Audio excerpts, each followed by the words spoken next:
ঘরে যেদিনকে তেমন কিছু থাকবে না অথচ চটপটা মুখরোচক কিছু খেতে ইচ্ছে হবে, বানিয়ে নিতে পারেন সেদিনকে ভেজ নাগেট। নমস্কার বন্ধুরা, রুমার হেসেলে সবাইকে স্বাগত। রেসিপিটা কেমন লাগলো অবশ্যই জানাবেন, ভালো লাগলে সবার সাথে একটু শেয়ারও করে নেবেন। ভেজ নাগেট বানানোর জন্য আমি নিয়েছি একটি মিডিয়াম সাইজের আলু আর একটি গাজর। আলু আর গাজরের খোসা আমি ছাড়িয়ে নিয়েছি। একটা গ্রেটারের সাহায্যে আলু গ্রেট করে নেব, আর গ্রেটারের বড় মুখটা দিয়েই কিন্তু গ্রেট করে নিতে হবে। আমি এই নাগেটসে গাজর ব্যবহার করছি, আপনাদের ইচ্ছে হলে শুধু আলু দিয়েও কিন্তু করে নিতে পারেন। আলুটা আমি গ্রেটারের সাহায্যে গ্রেট করে নিয়েছি। এবার এই গ্রেট করে নেওয়া আলুটা জল বদলে বদলে খুব ভালো করে ধুয়ে নিতে হবে। আলুর মধ্যে যে স্টার্চ থাকে সেটাকে ধুয়ে বের করে দিতে হবে। গ্রেট করে নেওয়া আলু জল বদলে বদলে ভালো করে ধুয়ে জল ঝরিয়ে একটা পাত্রের মধ্যে আমি নিয়ে নিলাম। আর আমি গাজরও ওই একই রকমভাবে গ্রেট করে নিয়েছি।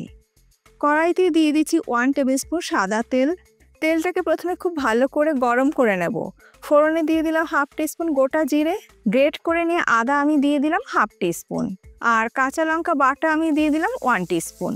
আপনারা চাইলে কাঁচা লঙ্কা একটু থেতো করে নিয়েও কিন্তু দিতে পারেন।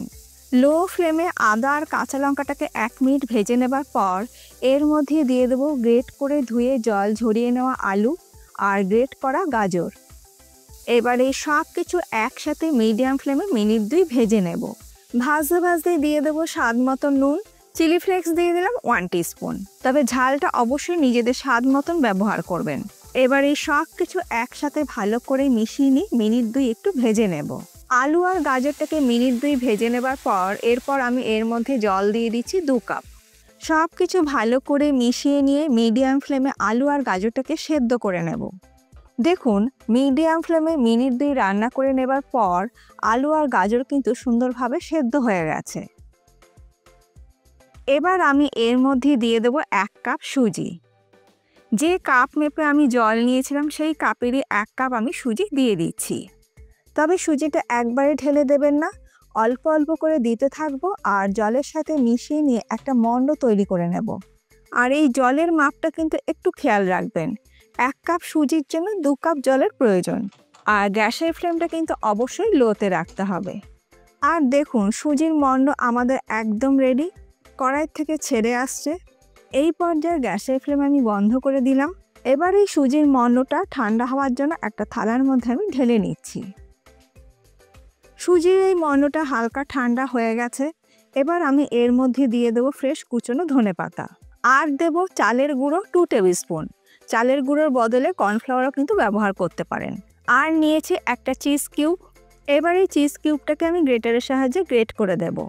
আর এখানে প্রসেস চিজটাই ইউজ করবেন, মোজারেলা চিজ কিন্তু ব্যবহার করবেন না। আর এই ভেজ নাগেট যদি আপনারা বাচ্চাদের টিফিনের জন্য বা বাচ্চাদের খাওয়ার জন্য বানান তাহলে অবশ্যই কিন্তু চিজটা ব্যবহার করবেন, স্বাদটা ভীষণ ভালো হয়।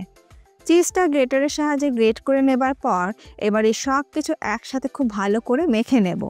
ঠিক যেইভাবে আমরা রুটির জন্য আটা মাখি ঠিক সেইভাবে। আর এটা মাখতে গিয়ে যদি হাতে একটু লেগে যায় তো হাতে একটু তেল লাগিয়ে নেবেন। সব কিছু একসাথে খুব ভালো করে মেখে নিয়েছি। এবার এর থেকে আমি লেচি কেটে নেব। একটা লেচি নিয়ে লম্বা এইভাবে রোল করে নেব। আমি চপিং বোর্ডের ওপর করে নিচ্ছি, আপনারা কিন্তু কিচেন স্ল্যাপের ওপরও কিন্তু এটা করে নিতে পারেন।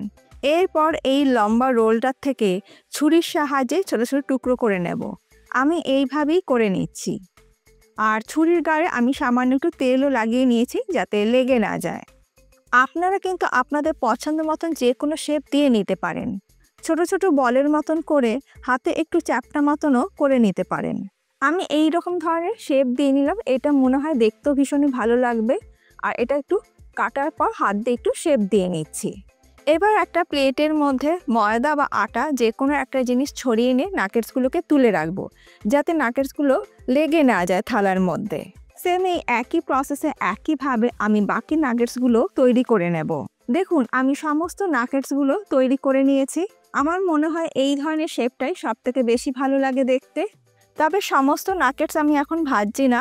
কিছু নাগেটস একটা এয়ারটাইট কন্টেনারের মধ্যে ভরে আমি ডিপ ফ্রিজে স্টোর করে রেখে দেব। আপনারাও কিন্তু এইভাবে তৈরি করে ডিপ ফ্রিজে কিন্তু রেখে দিতে পারেন।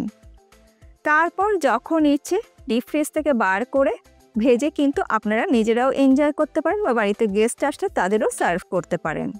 তবে অবশ্যই ডিপ ফ্রিজেই কিন্তু স্টোর করবেন। বাকি নাগেটসগুলো ভাজার জন্য কড়াইতে আমি সাদা তেল গরম করতে বসিয়ে দিলাম। গ্যাসের ফ্লেমটাকে হাইতে করে দিয়ে তেলটাকে প্রথমে কিন্তু খুব ভালো করে গরম করে নিতে হবে। তেল ভালো মতন গরম হয়ে গেলে আমি নাগেটসগুলো তেলের মধ্যে ছেড়ে দিলাম। তেল যদি ভালো মতন গরম না হয় তাহলে কিন্তু কড়াইয়ের গায়ে লেগে যাবে। এরপর মিডিয়াম ফ্লেমে নাগেটসগুলোকে আমি ভেজে নেব। উল্টে পাল্টে নাগেটসগুলোকে মিডিয়াম ফ্লেমে ভালো করে ভেজে নেব। লো ফ্লেমে কিন্তু ভাজবেন না, লো ফ্লেমে ভাজলে কিন্তু প্রচুরই তেল টানবে। মিডিয়াম ফ্লেমে উল্টে পাল্টে গোল্ডেন ব্রাউন করে আমার নাগেটসগুলো ভেজে নেওয়া হয়ে গেছে। তেল ঝরিয়ে আমি তুলে নিচ্ছি। আমাদের প্রথম ব্যাচের নাগেটসগুলো ভেজে নেওয়া হয়ে গেছে। সেম একই প্রসেসে একইভাবে বাকি নাগেটসগুলো আমি ভেজে নেব। আজকে আমি নাগেটসগুলো সার্ভ করছি গ্রিন চাটনি আর টমেটো কেচাপের সাথে। একটা নাগেটস আমি ভেঙে দেখিয়ে দিচ্ছি। ওপরটা কিন্তু ভীষণই ক্রিস্পি আর ভেতরটা কিন্তু ভীষণই সফট আর নরম। খেতে কিন্তু দারুণ সুস্বাদু হয়। আজকে আমার এই ভেজ নাগেটসের রেসিপি আপনাদের কেমন লাগলো অবশ্যই জানাবেন। ভালো লাগলে বাড়িতে একদিন তৈরি করুন। আর আপনাদের কীরকম লাগলো সেই ফিডব্যাকটা কিন্তু দিতে অবশ্যই ভুলবেন না। আজ তাহলে এই পর্যন্ত, আবার দেখা হবে নতুন কোনো ভিডিওর সাথে। ভালো থাকবেন, সুস্থ থাকবেন। ধন্যবাদ।